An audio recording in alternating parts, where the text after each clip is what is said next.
In 1978, 20-year-old Michael Jackson left New York full of hope. He had proved to himself that he could live apart from the suffocating grasp of his father, and proved to God that he could resist temptation.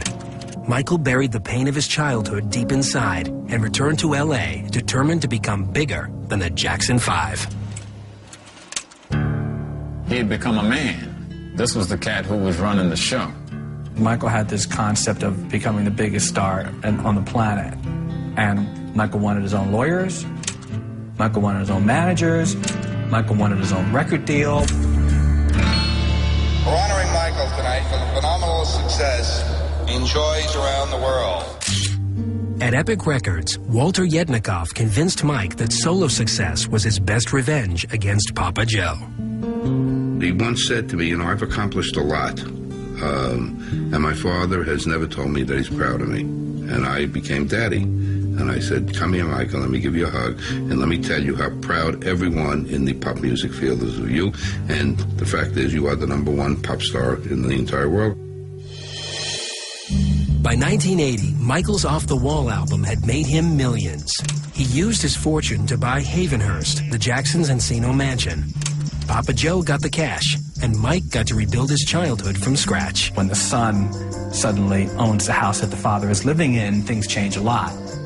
This was the house that Off the Wall built.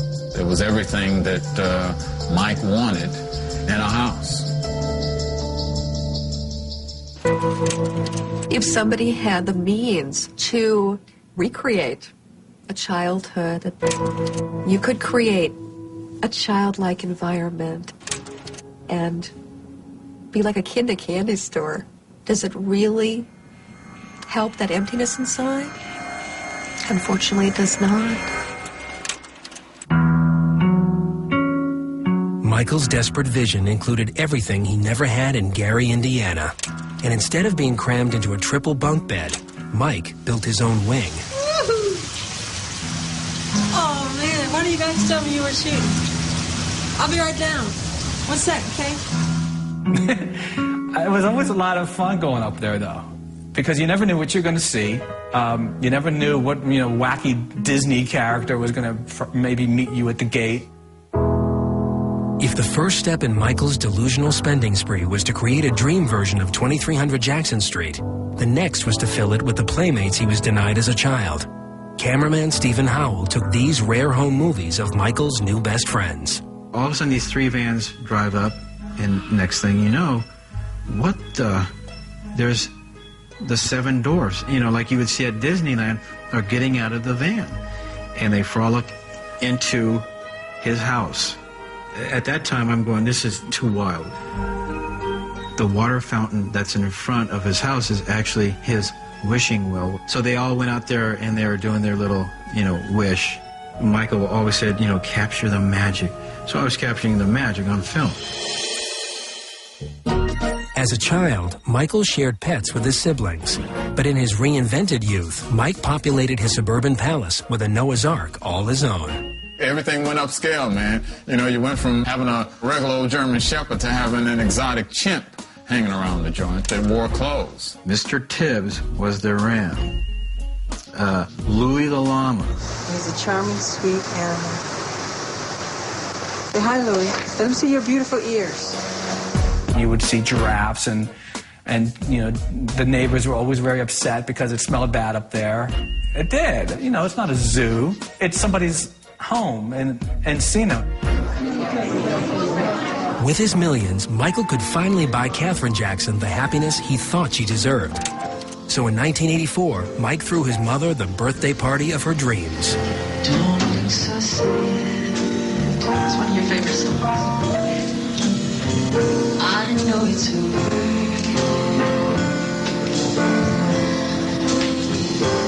But life goes on.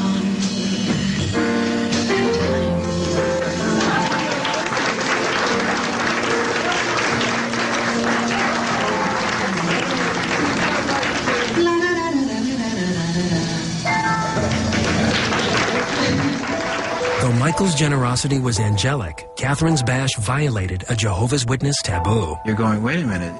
I thought that Jehovah's Witnesses never celebrated birthdays. That's absolutely stunning as far as I'm concerned.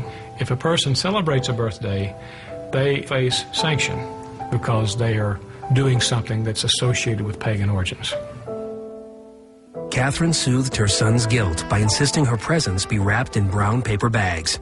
While his mother had long ago learned to bend the witness's rules when it came to the finer things in life, this was the first time Michael had dared to deceive Jehovah. Not having those gifts unless they're wrapped in brown paper is similar to the idea of it being okay to lie if it's for your image and public relations. Well... Michael's grip on the truth was completely coming loose. So when he was done remaking Havenhurst, he set out on an even more ambitious course by reinventing Michael Jackson. I can only tell you what I know and what I heard and what he told me. That one was, I would like to separate myself from the Jackson 5 and become me, Michael Jackson. So in that separation, he changed himself. He had a song called Man in the Mirror, Change. And that's what he tried to do. He tried to change. He tried to change what he saw in the mirror, because he obviously didn't like himself, even though he was a big star. In the real world, Michael was one of 5 singing brothers in a poor black family. But in the lie he told himself, he was Peter Pan, an androgynous orphan from a lily-white fairyland.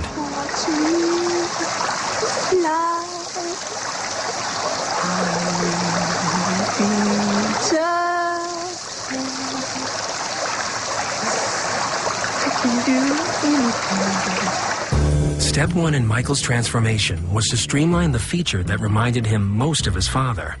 I actually saw the brothers sort of ribbing him about his nose, and they used to call him Big Nose. And I asked Joe about it. What about Michael's nose? And Joe said, you know, he's got a great nose. His nose is just like mine, and he should be proud of his nose. After claiming that he broke his nose in an onstage fall, Michael spent the early 1980s chipping away at the link to his Papa Joe. I saw really fine stitches on the sides of his nose. You're saying you've only ever had one piece of surgery on your nose? 2. You've had 2? As I can... If somebody was abused, one of the symptoms could be self-mutilation.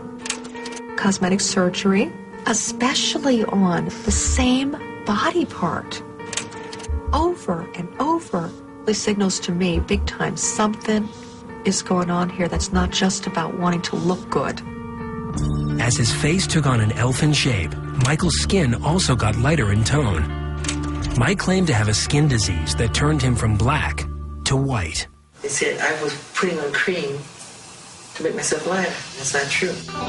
I tried to talk to him a couple of times. You don't need to change your color. No one knows what color you are. No one cares. You're Michael Jackson. You're a pop icon. You don't have to do this. He wouldn't respond. He would just turn his head. He just looked the other way. He wouldn't pay any attention. And while his singing voice was always high, Mike's speaking tone suddenly became a childish whisper. The Michael that I've always heard had, a fairly deep speaking tone. Can we try it just one more time? Then we'll take it from the top. I hope he doesn't get angry at me for telling you this, but that's his public persona. I remember a time I called him up, and he answered the phone, and I didn't know I was talking to him, because he was talking in his normal voice, which is pretty deep.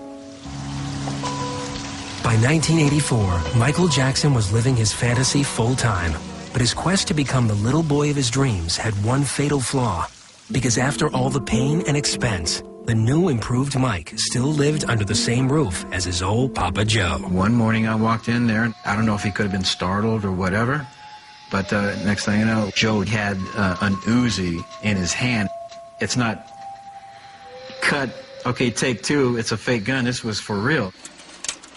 No matter how much he spent, there was no way Michael could escape the grasp of his father.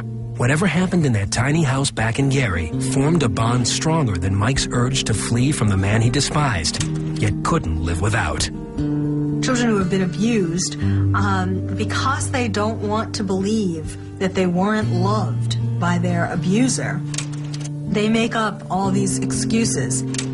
Well, this person was really showing me love. But he's a genius. The man is a genius. At the same time, he is a genius. He really is. But Michael, he injured you when you were a child. Yeah, but look what came out of it.